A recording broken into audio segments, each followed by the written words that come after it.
It doesn't at the moment. It doesn't feel relevant. It doesn't feel relevant to what's happening. His concern is Ekso. His concern is what's going on.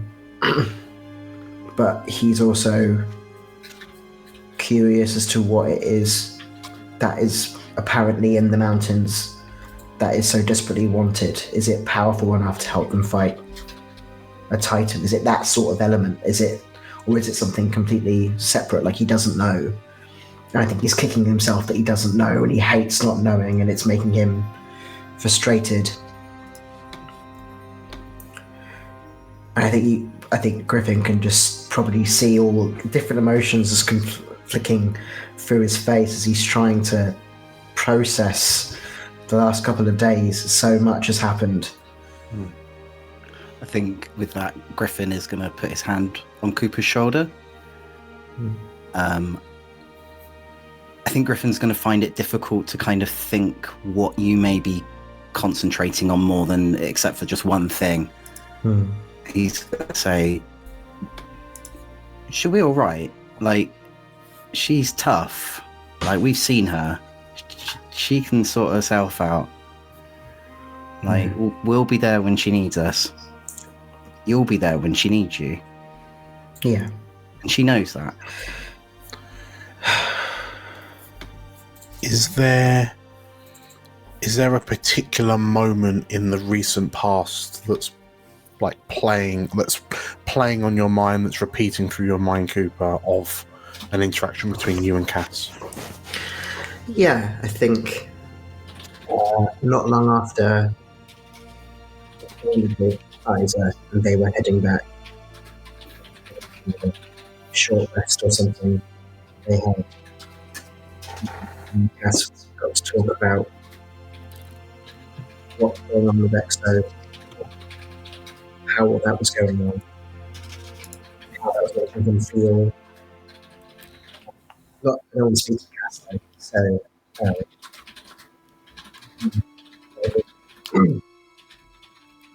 I know that Cass is worried. Just before you go on any further, Phil, I think your mic's going a bit weird. Yeah. So to tell if it was me or it was your mic. I was just like, I could see Dan sort of going like, I think you're stuck in a bucket. Oh no.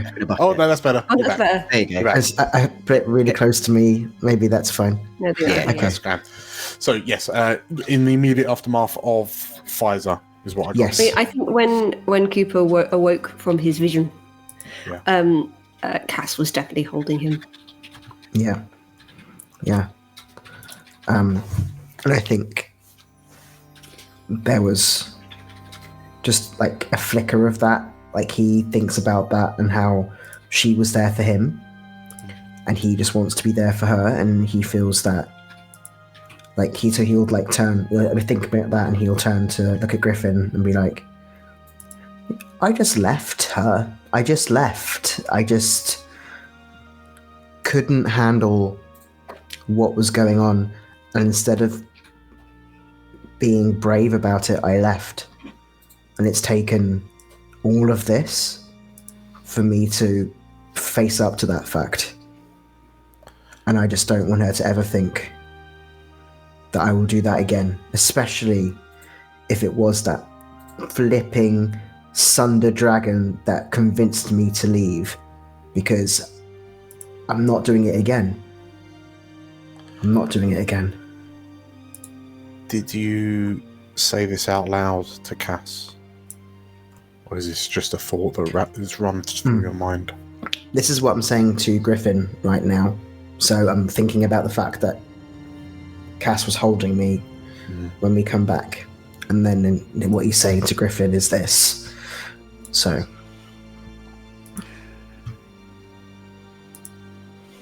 I'm sure in the past you had your reasons for why you had to leave. Like, if you felt that they were needed or selfish, it doesn't really matter now. Like, you're realizing that you have a second chance. And some people don't get that sometimes. Like, you know that you want to stand with her now, and like that's a gift not a lot of people get. Yeah. Yeah, I know. Thanks, Griffin.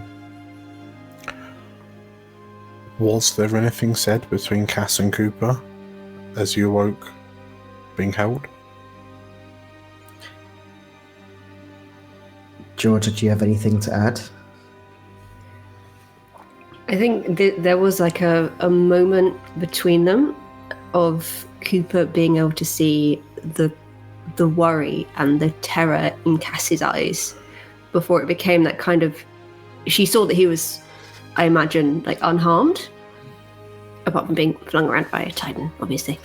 And then it became that sort of customary annoyance with the relief, and then she switched to trying to dig with her hands to get to the Titan, to talk to the Titan. Mm-hmm. Yeah. Okay. In which case, yeah, Cooper, is that kind of memory, I guess, plays on loop through your mind as you kind of talk Griffin through what's going on in your head in relation to it. And, you know, accompanied with that frustration of not knowing what to do next, like where to turn next.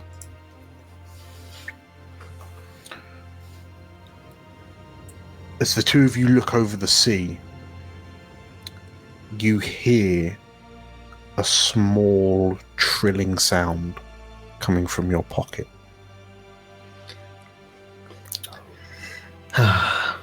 It's time. I reach, and I imagine it is the sending stone. Mm-hmm. Yeah. I activate it.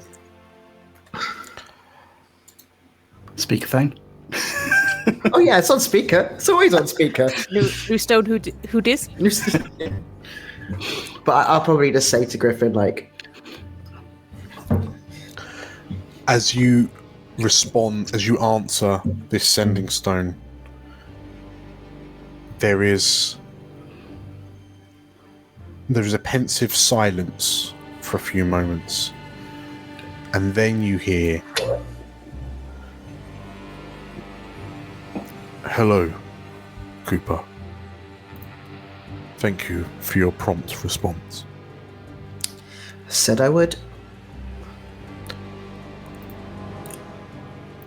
Circumstances have required some expedited action.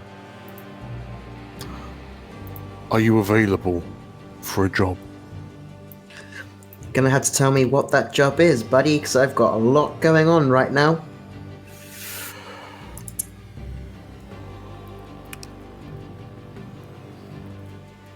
We can meet to discuss particulars, but in a nutshell, I have reason to get into the mountain on the southeastern isle. And as Kickfran's voice says that out loud, let's go for a quick break. So, we are going to disappear for 10 minutes. So we'll be back at 25:02, and we will, kind of pick up and go from there. Oh, all the heartbreak, all the feels. Right. Anyway, so thank you for watching. If you've been watching us so far, hit the like button if you haven't already. Hit the subscribe button if you haven't already. Hit the follow button if you haven't already. Join our Discord if you haven't already. Consider becoming a member or a Patreon if you haven't already. And we will see you in 10 minutes. Bye.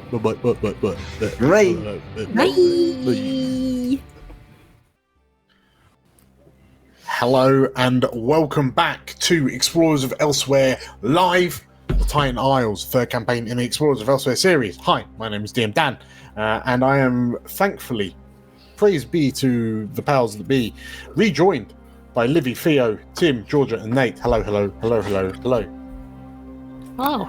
and hopefully rejoined by you, our beautiful audience. Yes, thank you for joining in. If you're joining in, thank you to Witchlight for your kind words about the Bad Lads 2-shot.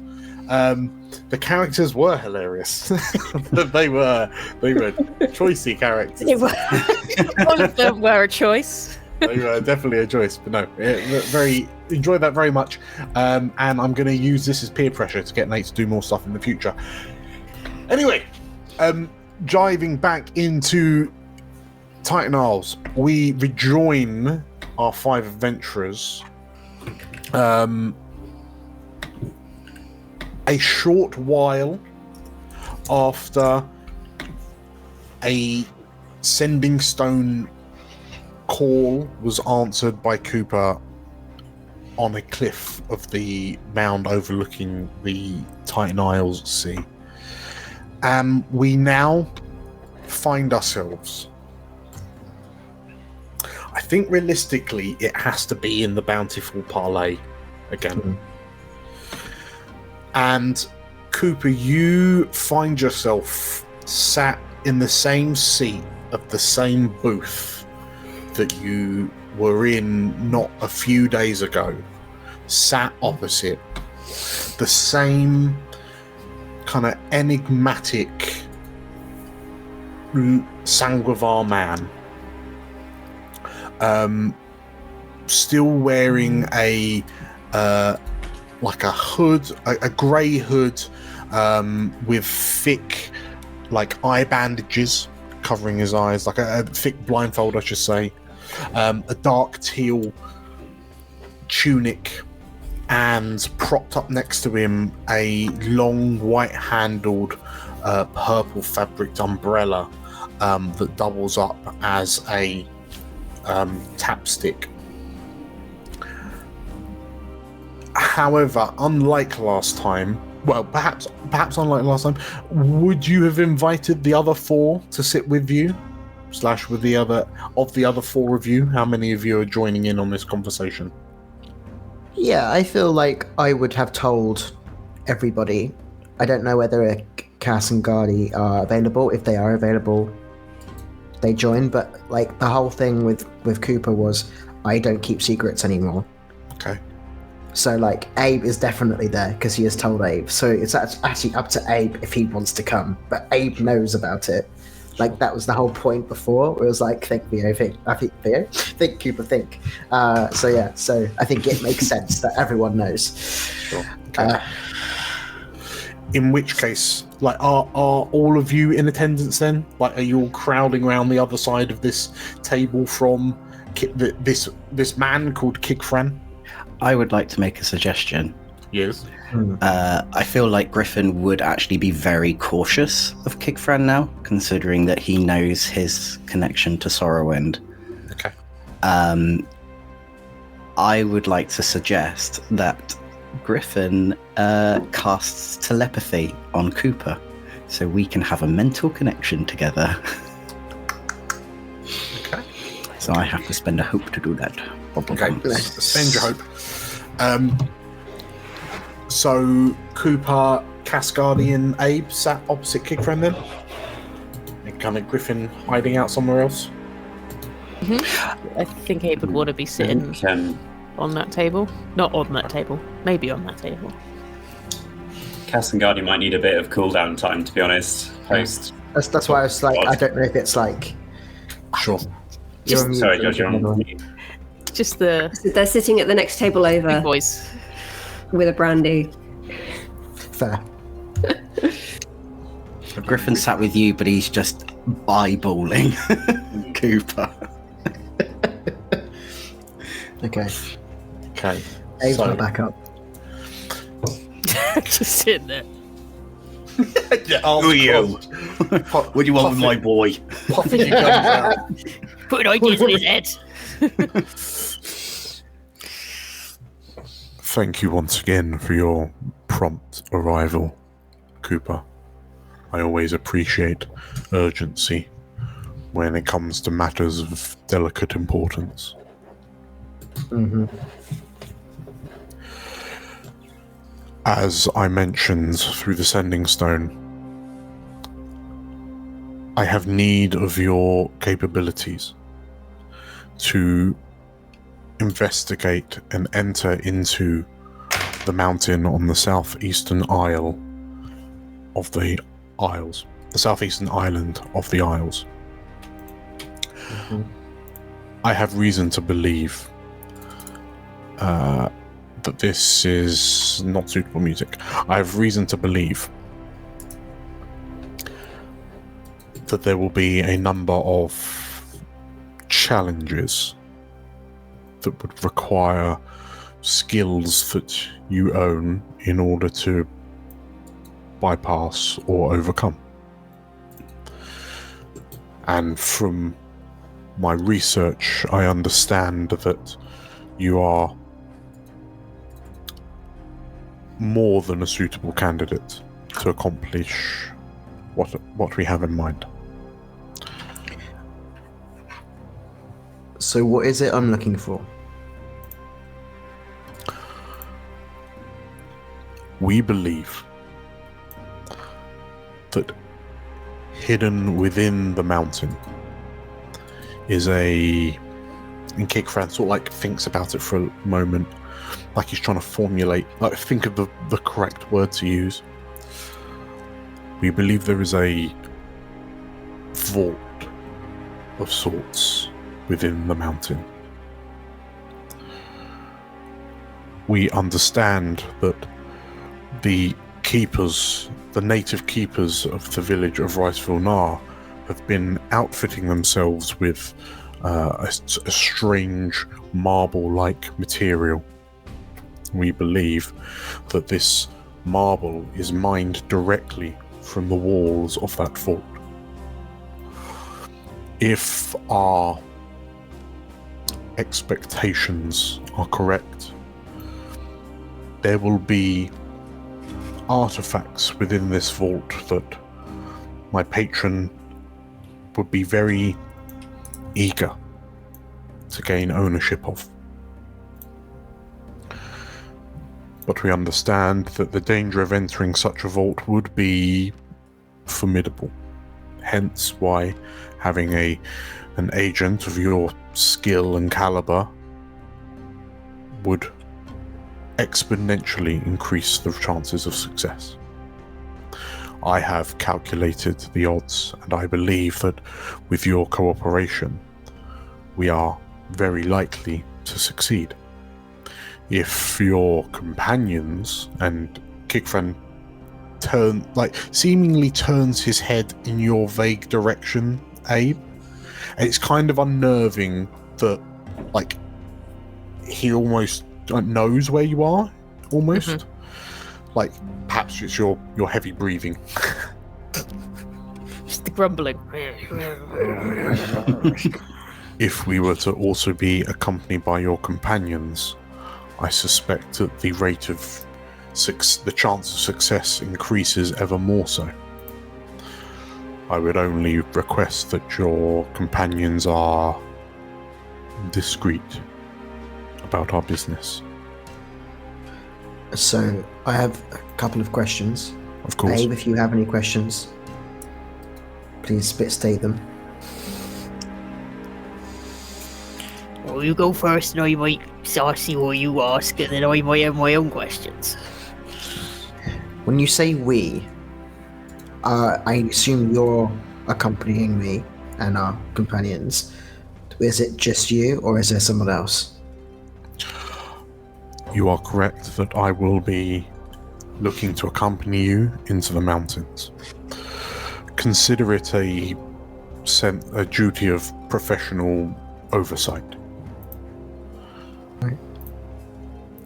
It will be myself. My patron is not present. I merely report back to them. I see. But I will seek to accompany you on this excursion.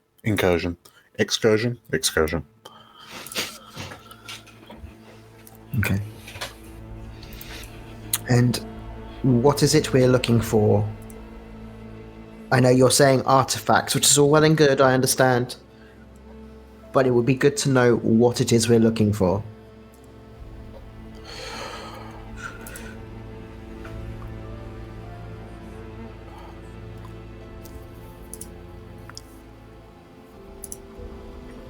I'm going to need you to make me a roll. Okay. Yeah, sure. If Abe wants to pop a hope, to flex the guns to help. Sure. I was trying to figure out, I don't know if I haven't got any hope. That's annoying. No, no, it's fine. Abe's got a hope if Abe wants to help. I have got hope. I will more than happy to Okay. aid. So yeah, Liv, if you drop your hope, and Cooper, that will give you advantage. Okay. So I'd assume this is a present check. If you're, pardon me, if you're sort of like convincing, like asking nicely, yeah, definitely a presence.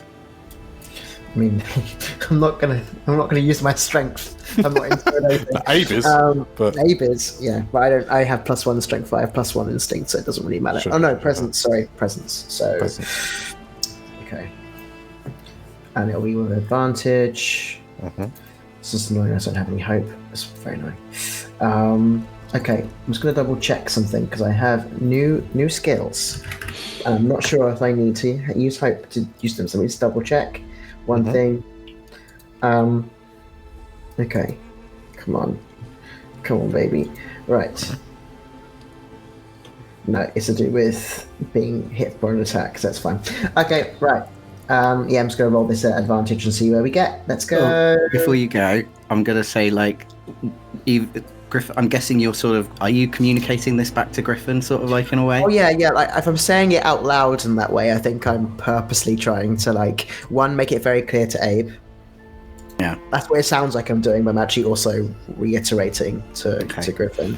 I think Griffin's going to be. You can hear Griffin playing softly in the background, just to sort of ambience in the building. And hopefully that will work as some rally if you need a rally dice. Yeah, you got the rally dice if you want it.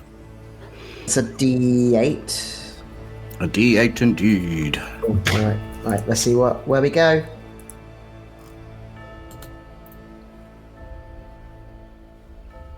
It's 18 with fear. Okay.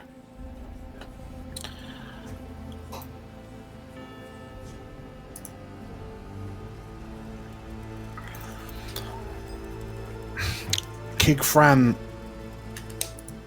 you see Kigfran sort of like struggling to.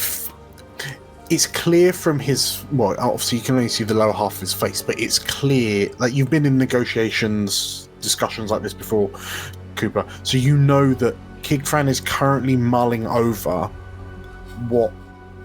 Like it's either what he's allowed to tell you, what he's willing to tell you, how to tell you. Etc. etc. And Kigfran settles on, Kigfran places both hands on the table, interlinks his fingers.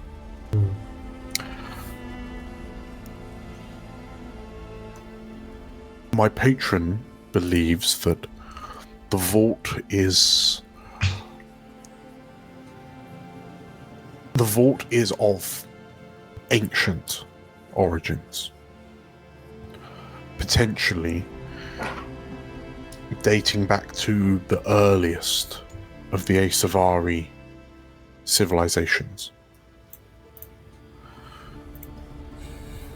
There is speculation, my patron has speculations that there will be artifacts, the precise form of which we do not yet know, will be prudent to add to our collections.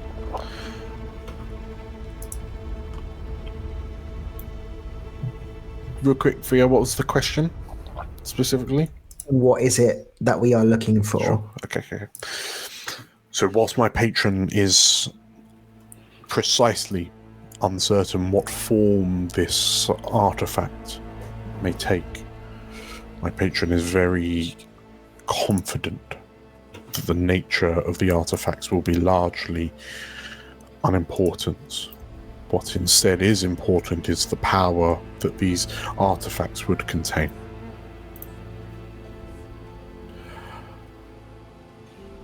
I will further add that whilst what we are seeking is somewhat particular, there will be many secrets and marvels within this vault that will, for all intents and purposes, be of no interest to us.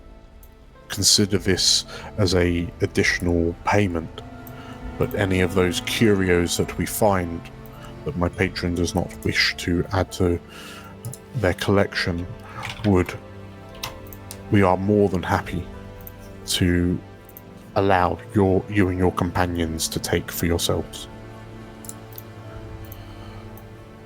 I hear that the dangers facing the Isles have grown considerably over the past 12 hours. Yep. Perhaps we can then acknowledge that there may well be something hidden within these vaults that can aid you in any future and upcoming confrontations you may find. Can I vibe check that? Because that feels very specific that he knows stuff that we've only just been discussing with the council, that they've only just found out. That does feel a bit, I don't know, odd. Yeah. Yeah, again, I'm going to try... Chuck me a reaction check for insight, I guess? Instinct, okay. Sorry. Yeah. I'm going to roll it and hopefully use my rally dice if it's bad. We'll see. Instinct or knowledge, but I suspect you'll want to use instinct. Yeah, I have no knowledge. Cooper is thick as shit. Let's go. Oh, what's a crit? Nice. I think that's one of my first crits, I think. That's great. Okay, so I think even though it's a reaction, I believe you get a hope back because a crit gives you a hope and clears the stress. So you're vibe checking. Yeah. You're vibe checking. Yeah, because it does like, for me as a player, it does feel weird that he's just like, yeah, like it could really help with the things that you're doing, even though I don't technically know about those. Like that does feel odd. Yeah. So you get the impression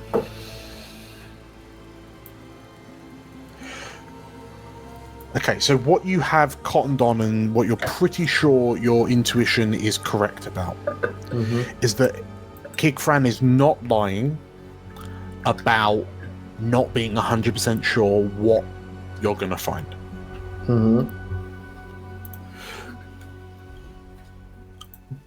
But his following statements make it seem that whilst it's clear whilst he doesn't know what is specifically in this vault, and you're also 100% sure there is certainly a vault that he thinks he knows of. Whilst he's not sure specifically what's in the vault, you can't help but get the feeling that Kigfran seemingly has this almost... It feels like he has some sort of prior experience regarding this matter. Perhaps the way that he talks, the way that he operates, perhaps this isn't the first vault of this type that Kigfran has encountered. And perhaps what he has seen in the past, what he has experienced in the past, gives him some sort of idea as to what might be in this one. If that makes sense. Yeah, I think so. Cool. He, as you're vibe checking, Kigfran tilts ahead, and perhaps maybe he's off the back of a crit. You also get that what he goes on to say is almost like it's not an untruth, it's not a lie, but it's like a truth designed to soften, to slightly misdirect the truth. And he says,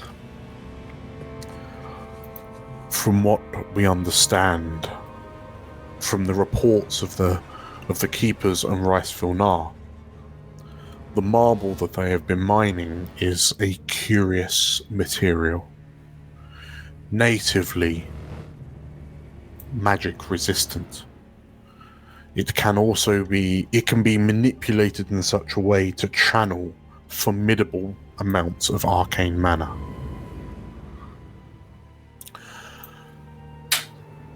This marble has rarely been seen across the realms, certainly rarer since the eschaton. So perhaps, if the very walls are made of this incredible material, who knows what other secrets lie within? I suspect you will find something more than capable of helping your cause in future conflicts. And Cooper nods and he considers all this.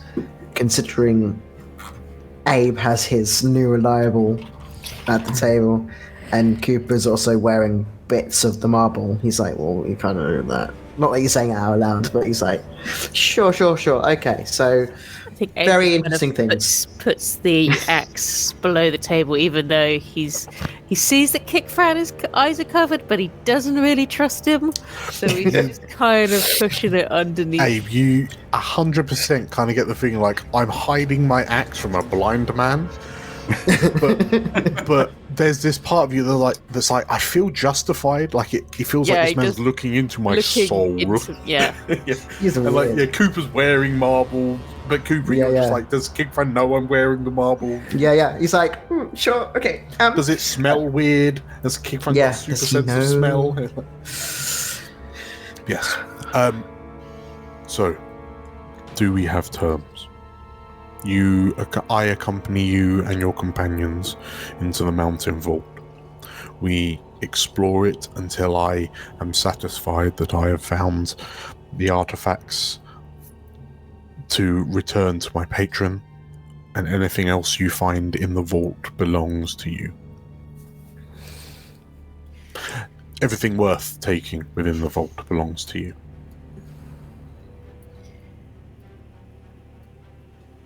Well, it's A, by the way. Might not be able to tell the difference in our voices.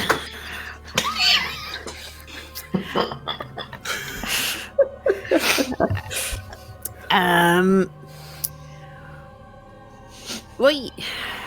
I know you want to come, probably to check up on us, but what's stopping us from just going over on our own without you? Like, what do you bring? Other than an umbrella.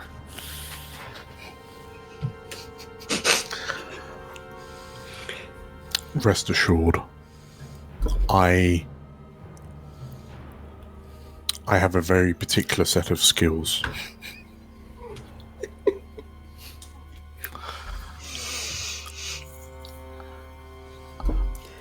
A particular set of skills that will allow us to bypass certain security measures that will have kept this vault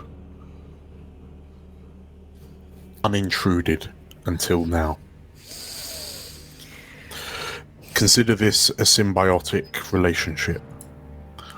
I require your aid in the vault. You will require my aid to get into the vault.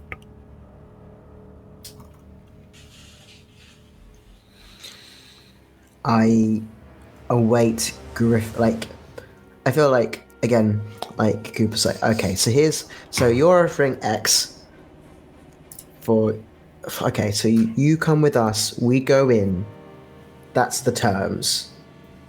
And then he says that out loud so he can get Griffin's response to see what Griffin wants to do. Because Griffin's his concern now, considering who the patron is.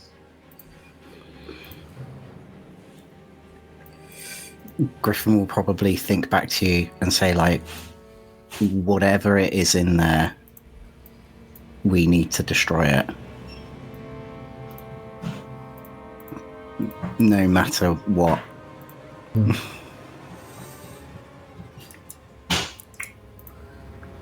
But yeah, okay. I suppose we have some sort of deal then. Kigfran nods and holds a hand out. Am I going to get like this one of these magical deals? If I don't do it, I die. Right now, I'm getting this feeling. But sure, Cooper's done stupider things. He will shake. On behalf of myself, I will find this artifact for you. I'll be accompanied, but it is my turn to break and my turn to take. As your palms touch, Good. a ring of red runes appears around your palms. And you watch as these runes spiral and turn like the mechanisms of a lock.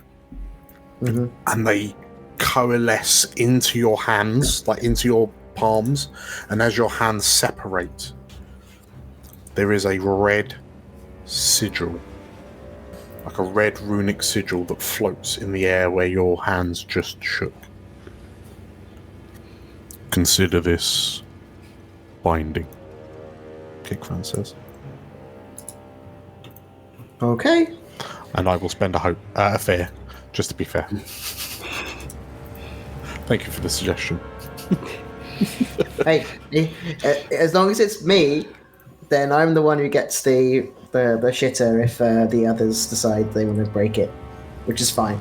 That's what Cooper wants to do. Cool. Would the chance to reintroduce Professor Abe to the world, would either of you like to do a reaction knowledge roll? I have no knowledge. Let's go. Let's go. Professor Abe. Let's go. Smart. Let's go. It's the smart boys. It's two smart boys. So smart. Two smart boys. The freaking brain trust, here they come. 14. It's not bad. Okay. For 0. Professor Abe? 10. Halfway to a thought. That is definitely a sigil of some sort. Oh. Definitely a rune. He whispers that to Cooper. You think that's a sigil, that is? Because I'm looking over, would I be able to see it? Because I'm just beading over. Let's go for it, like. Yeah. I'm going to Just ask over for the top of the booth. disadvantage because of distractions and things in the way, and you're trying to be discreet. But yeah, I'd let you roll. Could I? Could I? Could I use my lawborn community advantage? So I gain an advantage if it involves history, culture, politics, to just make it a normal roll. Just equal it Yeah. out. Yeah. That boy. Roll. Let's go. Yeah. So normal roll. Have you got any hope? No, I used it on Yeah. talking to talking to Cooper. Okay. Thank you. Let's have a So go. just a raw dog roll. Raw dog roll. It's even worse. Yeah. You are very distracted. You like, what? see this. You see this rune materialize like between Cooper and Kigfran's hands, and as you sort of like lean round to see what it was, Abe like leans in and just covers up obscures all of your vision. with Here, his what's that then? shoulder. That's a sigil, that is. Yeah, Abe leaning over and going, "That's a sigil." Like so that's what completely blocks off your view. Okay, secret Very red rune.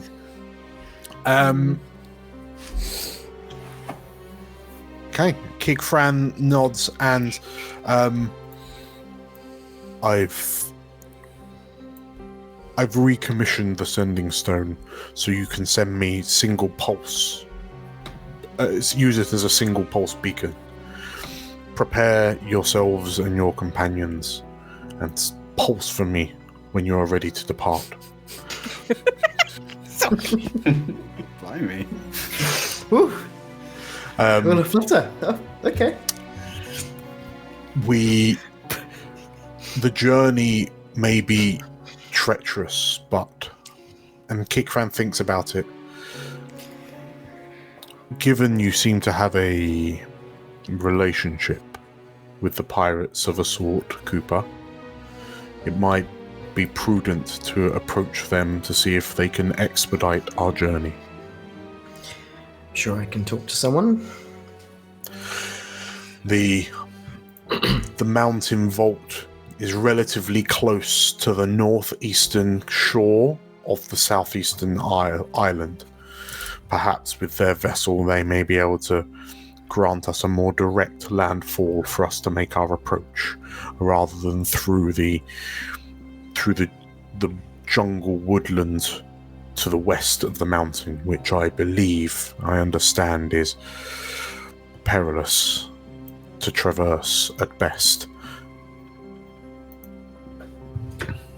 Okay.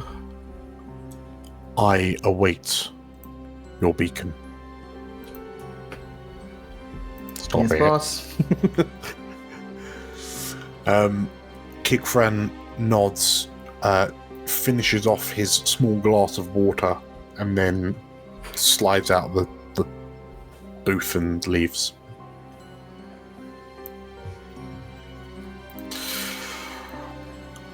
Do we smash cut to a later point, or is there discussions to be had at the table right now? I feel like we need to gather together. Sure. In which case, let's smash cut. Where do the five of you gather? And or if you're approaching the pirates, do you all gather in the parley? I was going to say, would we meet in the parley? Probably. Okay. Yeah. In which case, a short while later, Cassandra and Gardy arrive.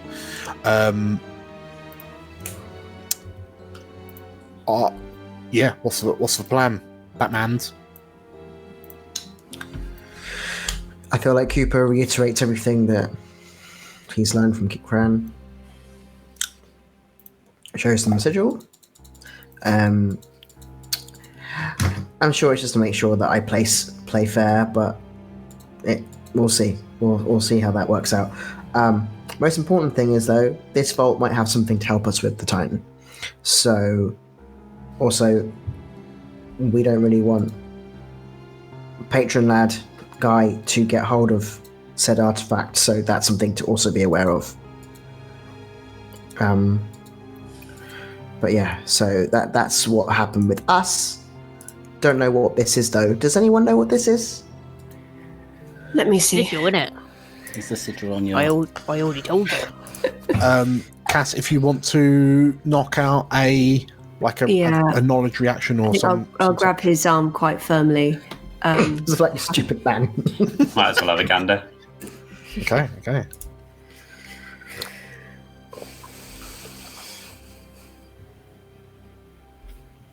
No. Okay. No idea. So 11. Nope. It is in fact It's a sigil. a sigil. Yeah, that's Like- sigil.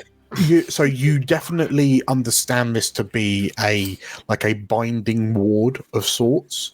So it is, for all intents and purposes, the two, like Kigfran and Cooper, are now magically bound. It's arcane in nature. It's usually used. It's basically it's an enchantment that is placed on two parties so they can ensure that one of them doesn't stiff the other. So you can effectively debilitate the other if they are in breach of the bind, in breach of the contract. So effectively, Kick Fran has, like, if anything, like there's absolutely that level of ick that Kick Fran has magically bound Cooper to do this task until Kick Fran is pleased with the result to release Cooper from the bind. That said, Cooper, you've got the ability on the other side to be like, if you feel like you're going above and beyond what is expected of the bind, then like not doing what wasn't asked of you doesn't like set it off, if you will. If we're talking D&D terms, this is a Geas. Okay. Right, so you're bound to Kick Fran and Ekso. Yeah. Having a great time, guys. Great time. I think with... So, off the back of Cooper's 14 and Cassangardi's 11s, whilst you don't know... My 10. You definitely know that the power that's... For a start, I guess, like, is it weird that Kick Fran can cast magic? Like, he's never expressed magical casting ability up until this point, but the magic that binds the two of you is surprisingly powerful. Cass/Guardy/Cooper, perhaps you worry that with this powerful arcane magic and a very repetitive remarks of my patron, there's a lot of horror stories that might spin out into. Patron is in... Patron? Patron. Patron? Yes. Or patron? Cooper, if you've fundamentally signed a deal with a warlock, you are in for a terrible time. I mean, I did it. No one else. So Cooper's feeling like, well, I've given all of you information that you now require. You're welcome. Is that what Warlock's like? Is it like a multi-level marketing scheme? So he's bound to his patron, and now Cooper is bound to him, and now if Cooper binds to someone else, then he'll get their profits. Great idea. Yeah, if Cooper manages to get like 4 people sign up, he can climb the ladder. Get some little some powers, baby. I've already got those. I don't think you do anymore, buddy. That's a good point. Maybe I'll go back. No. I mean, I think Guardy's just going to be like, so let me get this straight. We're trying to stop a demigod, and you've just magically compelled yourself for a side gig. Look, so pause. I assume that Cassangardi did mention before I went to give Fran that there was something going on with the mountain. So that's why Cooper was like, let's do this. Do you recall that thing where Abe shook you? Yeah. Times and said, I mean, I would have thought Abe would have said, don't do it, you idiot. That's why he was sat right next to me. So, like... Abe was like, I want to watch where this goes. I want to see what he does. Hang on, was Abe the moral support that sat there, watch you make a terrible decision, and then look at you and go, can't believe you did that? Can't believe that. What a stupid idea that was. Honestly, we leave him alone for 5 minutes. It's fair. Did Cassangardi discuss with Cooper... discuss with everyone what they felt on their world spirit trip? Or some of it, at least, if you didn't want to go into detail. They're like, mountain's haunted. We're going to have a little lie down. Yeah.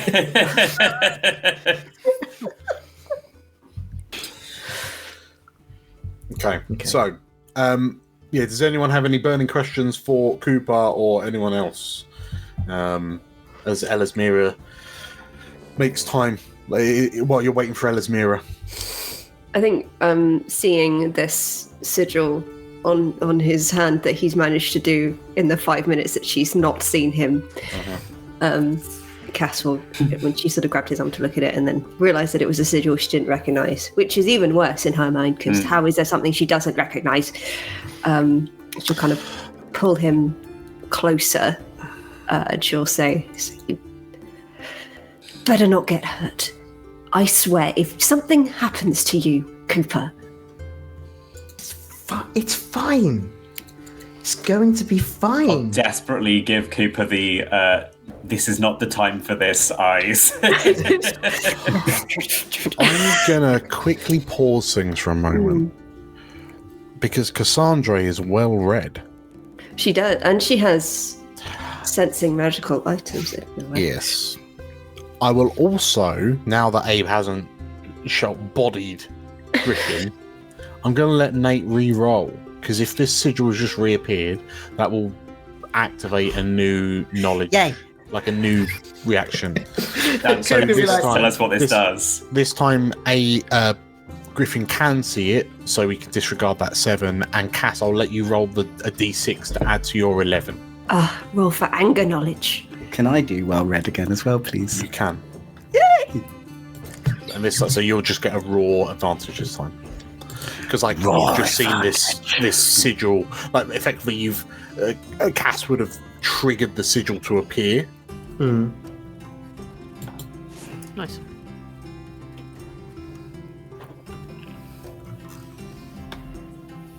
$22 and an 18. Nice.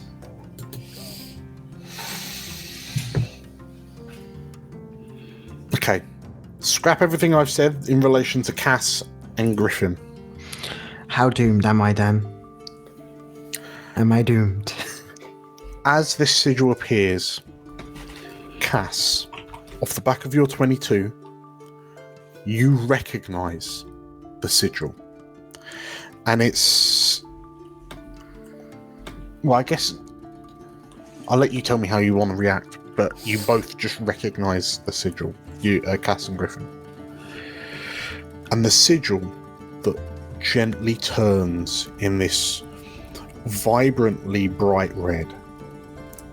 And Cass, for a moment, you think, oh, that's a very, very similar red to, Griffin's eyes, for example. Let's say it's a bright red. The sigil belongs to one of the Asavari high houses. And the sigil belongs to House Antelier.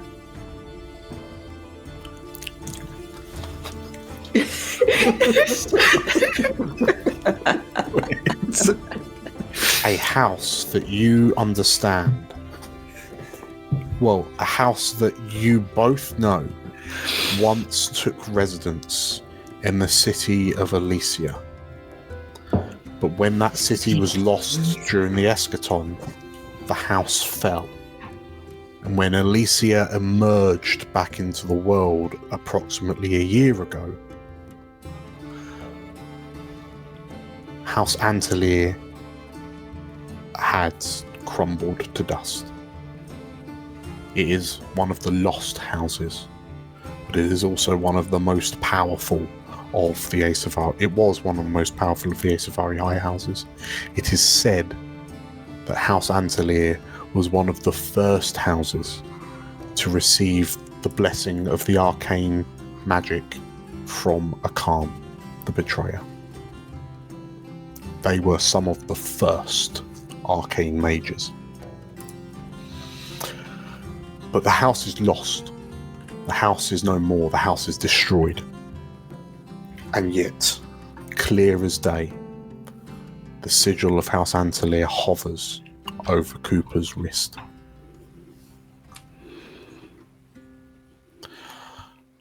So perhaps, Griffin, there might be a sense of... Is there a sense of relief? It's not the sigil you might have expected it to be? Yeah. I think now definitely much more curiosity comes from seeing that sigil. I think he would have heard stories from people who would have come from Elysia.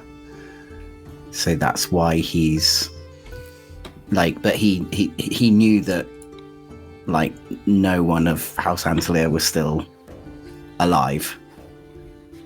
The last recorded leader of House Antelia was Lady Turia Valenmar.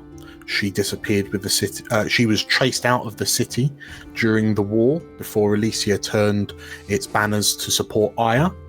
And with Turia's exile, her fleeing the city, the rest of the house crumbled, especially after the city just disappeared into the as the Elysians say, we disappeared into the void, and then they emerged 2 years later, so last year. But yeah, Antelia is a thing of the past. So, with that in mind,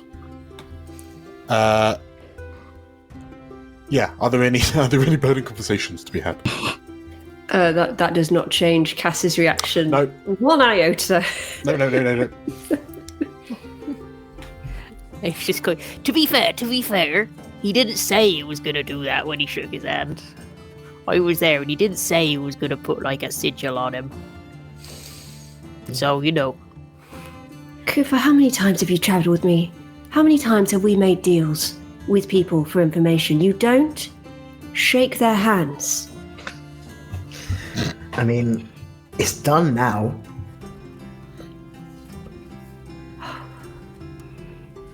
Oh!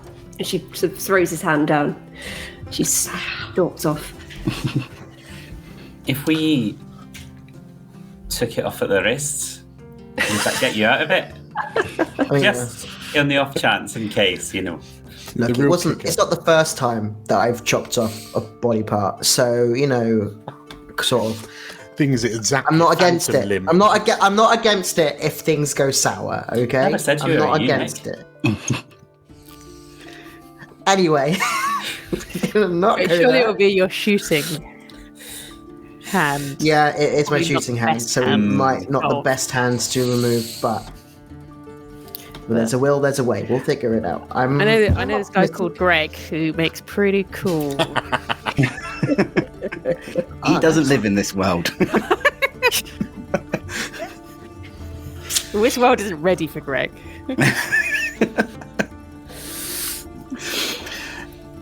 So, yeah, if there aren't any other sort of burning questions or conversations to be had, are there before we? I think Griffin is just gonna take Cooper's hand and look at it a bit more closely, and be careful with this one. This is old arcane magic. This is potent stuff. Okay. Weird enough that I've got Titan Killer in my head, and now I've got an old magic sigil on my hand. Both apparently my fault, but the handshake was definitely my fault. I will accept this, but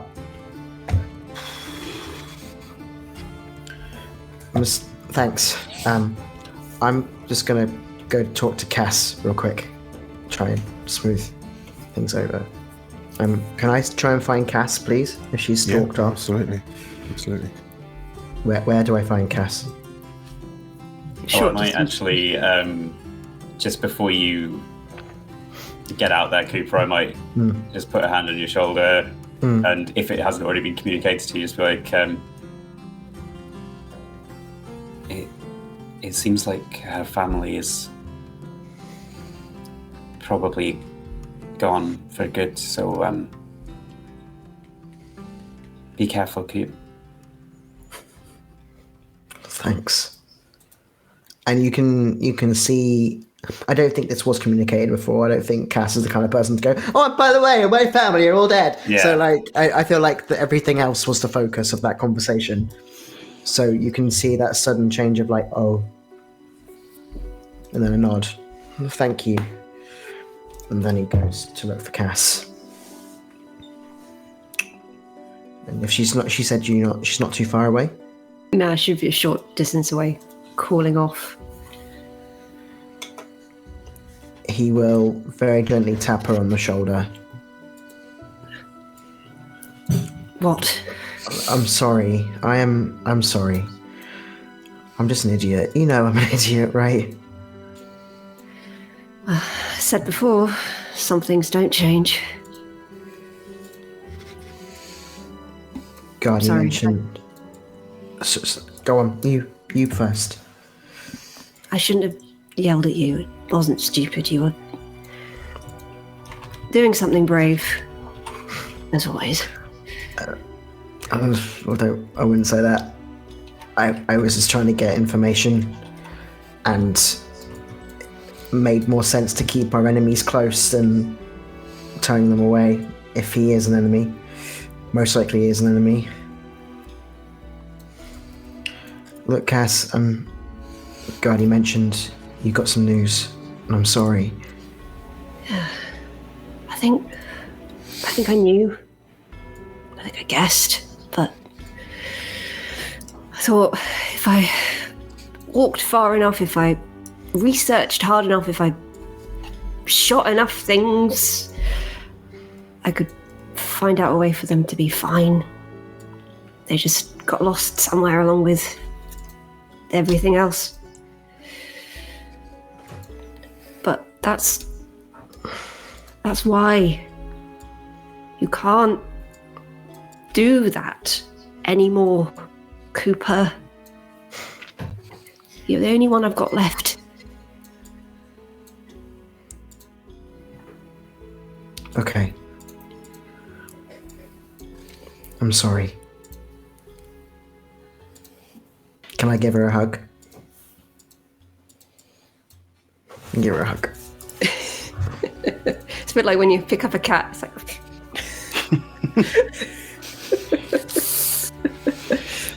and then she kind of relaxes into it.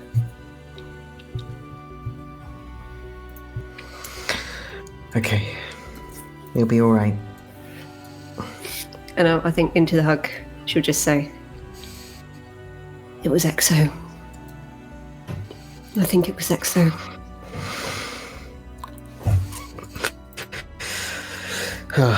That hug gets tighter. We'll stop him. We better. Oh, you bet we will. Hopefully we'll find something in this vault that'll help us, and it'll be worth this.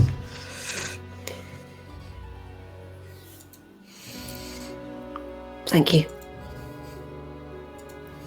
You're welcome.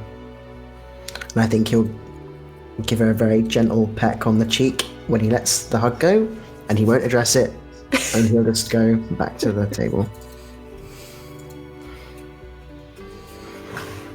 Flying away like a night's breeze. Okay. Is there anyone that Gardy finds himself talking to in this moment, like this evening?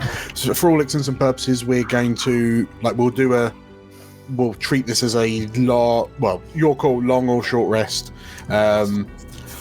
There's no Ekso clock anymore. That's ticked out, so you're not kind of racing against that clock. That said,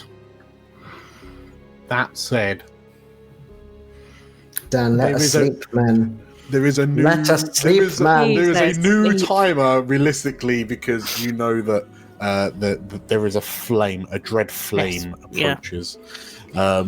So you can certainly. You've got enough time. It's early enough that if you want a long or a short rest, I'll let you decide. But we'll do that like between the sessions, unless there's anything super important, which case we'll touch back on that later. But yes, in this moment, is there anything Gardy wants to do, or anyone that Gardy wants to speak to? I think he's probably pretty withdrawn at the moment. So, like, he'll happily talk to anyone who approaches him, but yeah, I don't think he's. I think he's quieter than usual at the moment. Okay. Well, with that in mind, is there anyone who's seeking out Gardy? I think after Cass and Cooper leave, and Gardy obviously catches Cooper and is just like, by the way, Cass's family are gone. I think that kind of we go, oh yeah, we haven't really talked about what happened in the an hour of commune. So I think Abe will just kind of scooch up up towards Gardy in the booth, their usual booth, and just be like, right.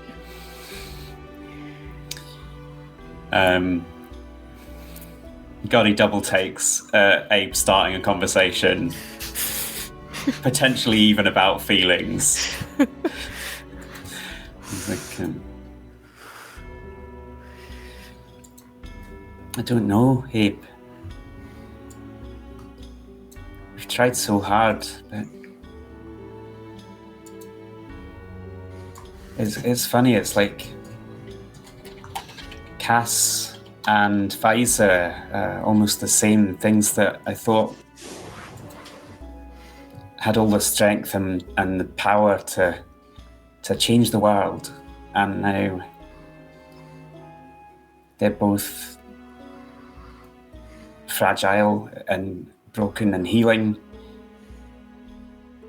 and we have to fight Ekso again, but worse. I don't know what we're gonna do.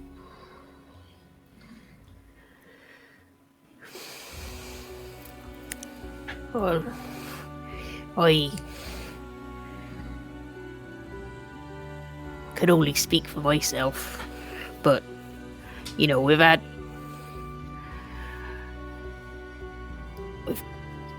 quite the trajectory. It's a big word for it. In the last, I've only known Alia for a couple of days, and we've come so far already, and we can't stop now. So I just gotta do what we've been doing, just one foot in front of the other, and keep going. For who else is gonna do it? No. And we won't stop, but just hope for everyone on this island's sake that we can do something. Maybe everyone can. Sorry, maybe everyone can stay in the mountain. If there's a problem, there's anti-magic rocks in there or something. But well, you're right. We'll just do what we can. I don't think you give yourself. You say Cass is the strong one, but I don't see anyone else around here talking to the gods and healing the land. I think you're the strongest among us. Well, not, lifting things, but... No, that's definitely... We'll see. These things I can do, they're not... I didn't earn these. They're from the land, and if the land is cracking, I don't know how much longer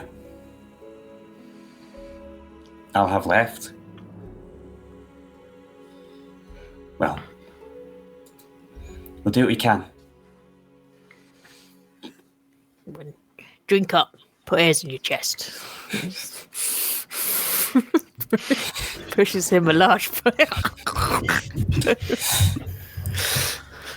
Is there anyone that Griffin finds himself talking to? You have a catalogue of NPCs if you think any of those would be interesting or good to talk to. Do we know where Mayor Coraline has been taken to? Yes. Where might we surmise that she's been taken? Do we think there's anywhere in particular? Otherwise, it'll be like one of the houses that's been inadvertently. Would it be the temple, I suppose? Actually, that's a good shout, given Coraline's specific nature. Yeah. So, Griffin, if you like, the Sailor Sanctum's just around the corner. If you wanted to go visit Coraline. Yeah, I think he's going to go to the Sailor Sanctum just to see how she is. Okay.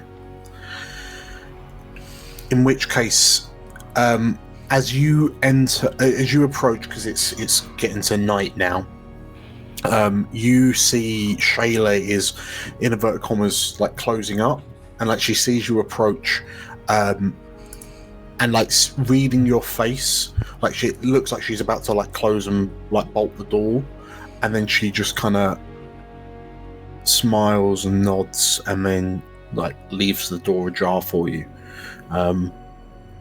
Renengar, bless you, she says, as she kind of brushes past you and then heads off into East Bay. And as you peer your head through the door into the shrine, you can see that sort of like the pews that were in a circle earlier have been rearranged into rows. Well, would have been rearranged into rows, bar the ones near the altar at the far end.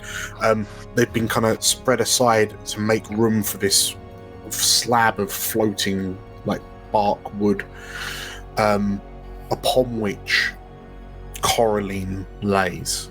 And once again, you're struck with how it looks like this is like her funeral procession. The way that she looks so like calm and still and peaceful. But kneeling next to her form is the Hamadryder.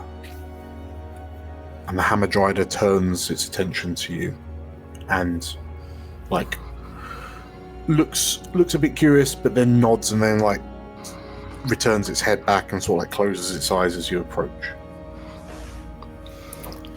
How is she doing?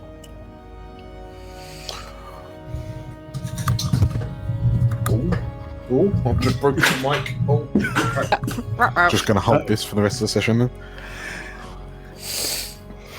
She is strong. She will survive.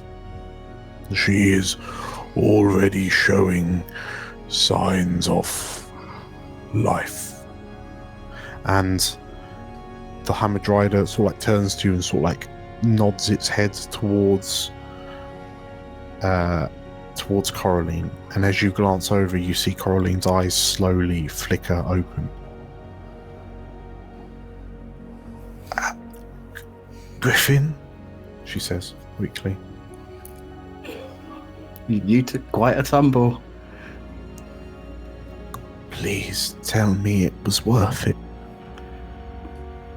Kind of. We cured Pfizer.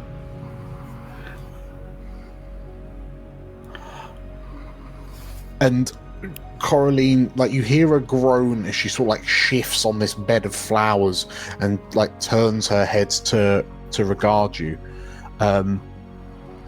Why do I get the feeling you're about to hit me with a butt?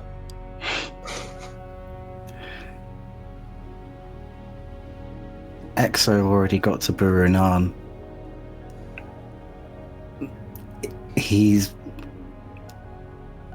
I don't know the full details, but he's more stronger now.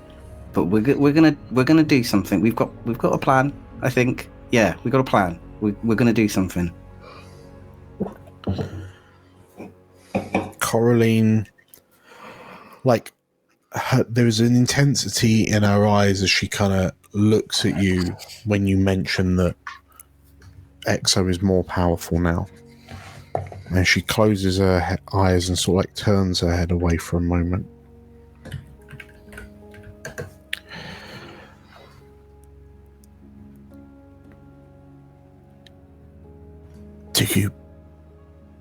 Do you feel like you can do it?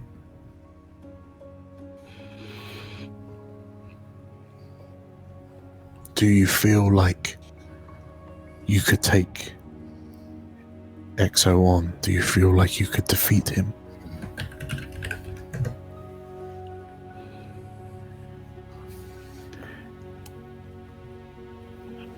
I feel like the 5 of us can. And Coraline smiles and nods. That is exactly why you're going to win. Ekso has become this black hole.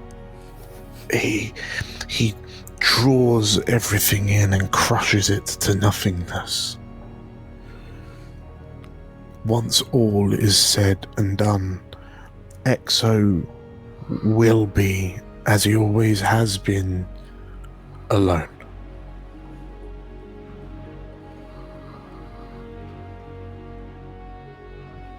We have spent all of this time fretting over the world spirits. But remember that through our combined efforts, we willed those spirits into being. Through our combined efforts, we defied the will of gods. And Ekso is no god that I believe in. As long as you stay true to each other, I have every faith you will deliver us from this fate. I will definitely try.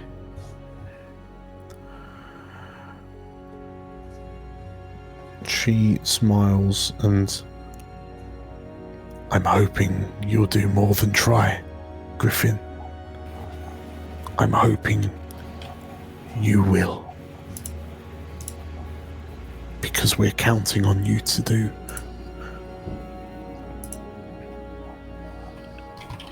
He nods, and he finds that such an incredibly massive ask, but he's trying to sort of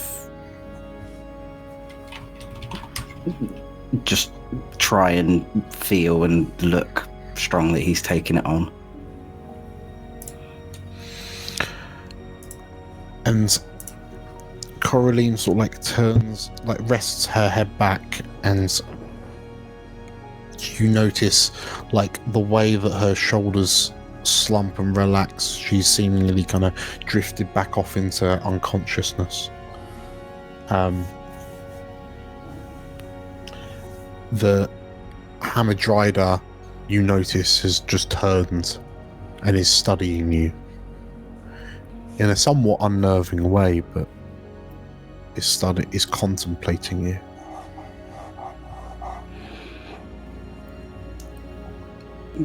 Look after her.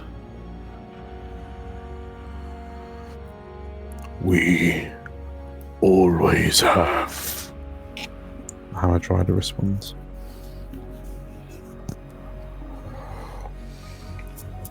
Good luck.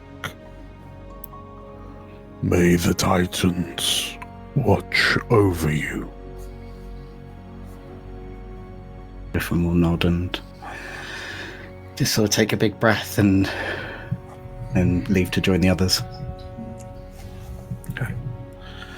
In which case, as we reconvene and find the 5 of you back at the Bountiful Parley, the night is pressing on. It's getting surprisingly late at this point, and you can't help but wonder how much longer you need to wait. But then approximately kind of quarter to midnight, your table is approached by the 2 pirates that you first encountered on your first morning here. And as they look to the 5 of you, the lady says, "The boss will see you now." And you're led into that same back room that you were led into a few days ago. And the room is as dark and dingy as you remember it being. the light only, the room only illuminated by like flickering candlelight, but you can still see the distinct silhouette of the patchwork wooden throne that stands at the far end of this room.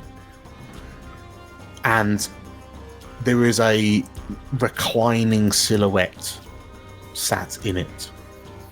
At this moment, only a left leg visible in the light. And as the five of you enter and the door closes behind you, this figure leans forward into the light. And Elasmira looks to you and says, "I understand you are in need of a pirate ship."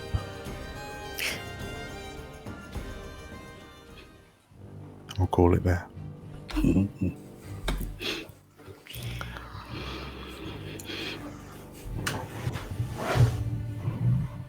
Elsewhere. Oh no. Oh no. Oh no. Baddie's doing baddie things. Uh-oh. How screwed am I? How screwed are you?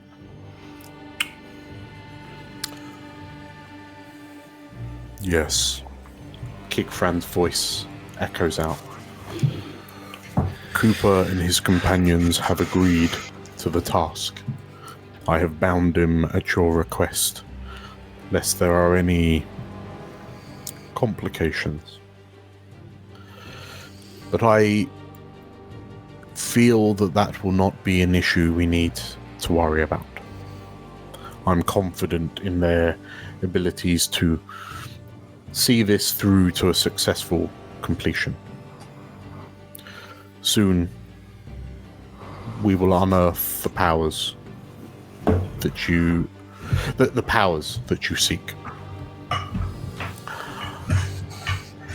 There is a silence from the other end of the sending stone as Kickfran stares at the kind of glowing orb's shiny surface.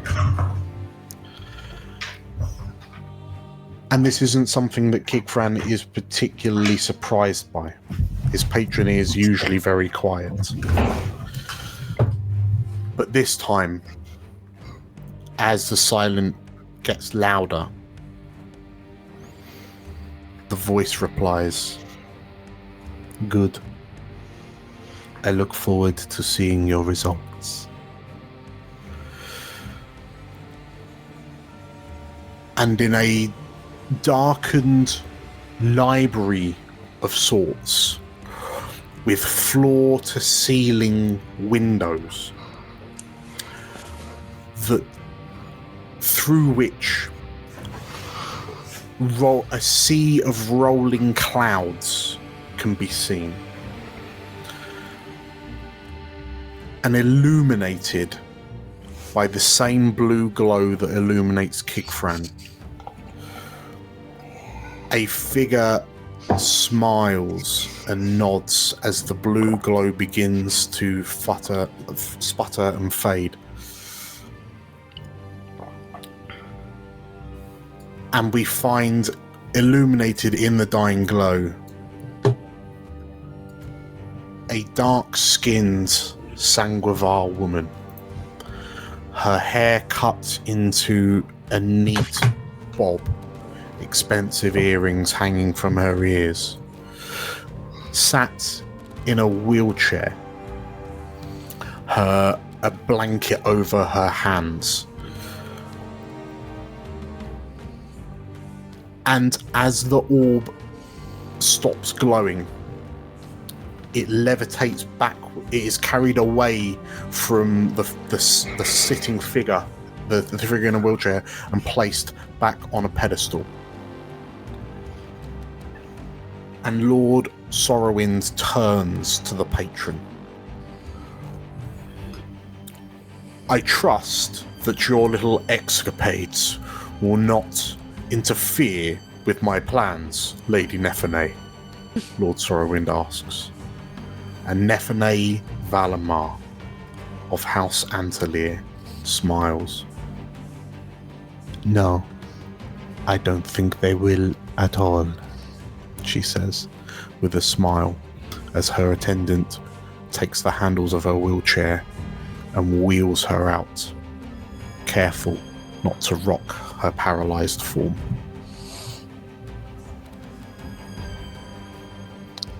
Congratulations, everyone, on completing episode 15. So, we are off. We are well into the final act. We're on the. I've said it before, but I'll say it again. We're on the home stretch, and it's all to play for. So, you're going to the mountain. Who'd have thought you were going to the mountain, eh? Who'd thought we would have ended up there? Yeah. Crazy. So, yes, apologies. I'm just going to be more freeform now. I'm holding the mic. So, yes, if you enjoyed it, make sure to, once again, hit the like button, subscribe on YouTube, follow on Twitch, join our Discord if you haven't already. It's free to join. If you really, really enjoy this, consider becoming a member on YouTube or a patron on Patreon. It's very cheap. It's only a couple of pounds a month, but you get access to loads of like extra stuff that we create along the way. But even so, just joining the Discord, you'll have access to things that we aren't necessarily hosting on YouTube, such as the sort of like the downtime discussions, like the campfire chats, the first one of which has already gone up between Griffin and Cooper, that took place at some point in episode 12. So, if you are wondering who on earth this babe in the wheelchair is, consider watching through some of our previous campaigns, and I'm sure an answer will materialize at some point there. And judging by Nate's reaction, you would be doing yourself a disservice if you didn't find out. So you could react just as level-headedly. So, with all that said, let's start the outro. Thank you everyone for playing. Thank you everyone for watching. And I reckon we will see you next Monday for the next episode. Yeah. Okay. Take care everyone. Bye-bye. Bye-bye. Bye-bye.